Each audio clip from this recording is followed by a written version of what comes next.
الله الرحمن الرحيم الحمد لله رب العالمين والصلاة والسلام على سيدنا Muhammad. Alors, Inch'Allah, aujourd'hui, on fait la leçon numéro 28. Et la dernière fois, les deux dernières leçons, on avait parlé du idgham. Et aujourd'hui, on parle d'une règle qui s'appelle le iqlab. Iqlab, ça veut dire c'est le changement. Donc, une lettre se change en une autre lettre. Et lorsqu'il y a un noun, c'est ça la règle, lorsqu'il y a un noun avec une soukoun, un noun avec une soukoun, ou bien on verra aussi une tanwin. Tanwin, ça finit par an, un ou in.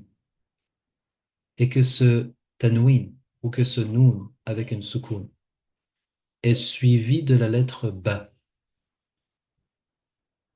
Alors, lorsque le noun avec une soukoun ou le tanwin est suivi de la lettre ba, comme dans le premier exemple qu'on a ici, on a min, noun avec une soukoun, qui est suivi de la lettre ba.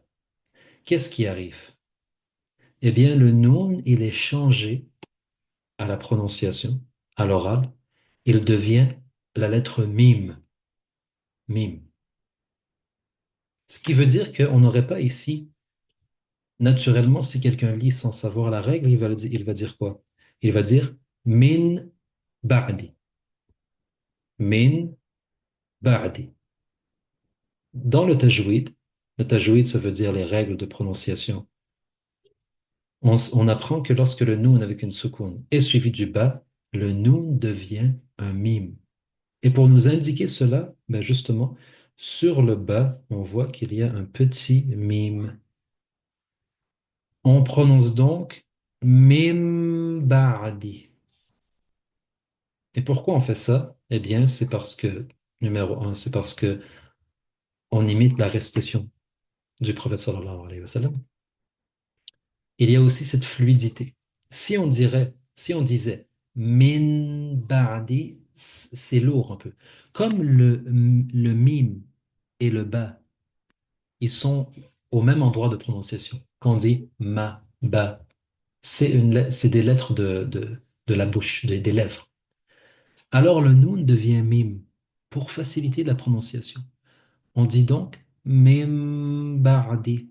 Il reste quand même la nasalisation. Vous entendez? Mim ba'di. Et c'est environ 2 temps. La transition, elle reste environ 2 temps.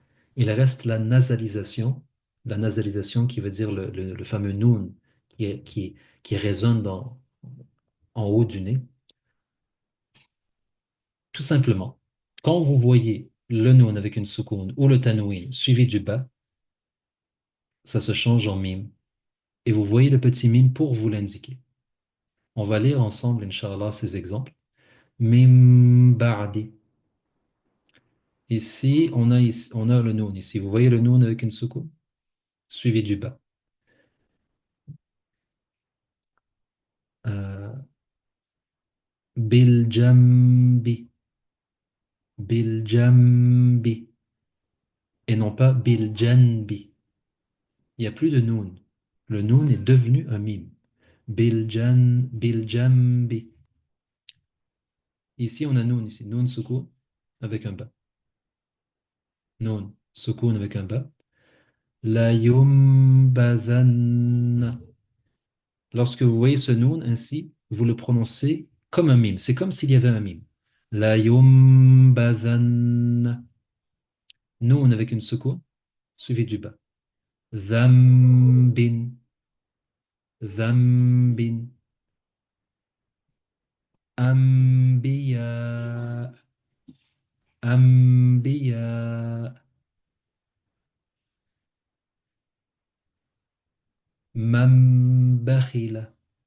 Mambakhila. Mimbayni. أنبتنا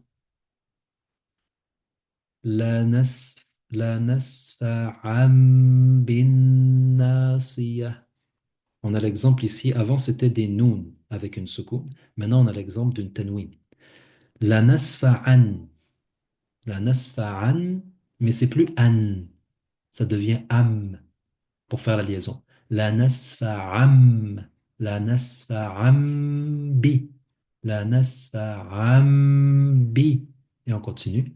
La nasfa'am bin nasiyah. Khabirum bima. Si on s'arrête, ça fait khabirun. Tanwi. Un. Mais le un, il est suivi du ba. On a donc khabirum bima ta'malun. Abadan. Mais le an de abadan est suivi de bi. Le an devient donc am. Abadam bima alimum bih. Et finalement, sawa'im baynana. Si on s'arrête, sawa'in. Mais le in est suivi du ba. On a donc sawa'im baynana. والحمد لله رب العالمين وصلى الله على سيدنا محمد وعلى آله وصحبه وسلم وبارك الله فيكم والسلام عليكم ورحمة الله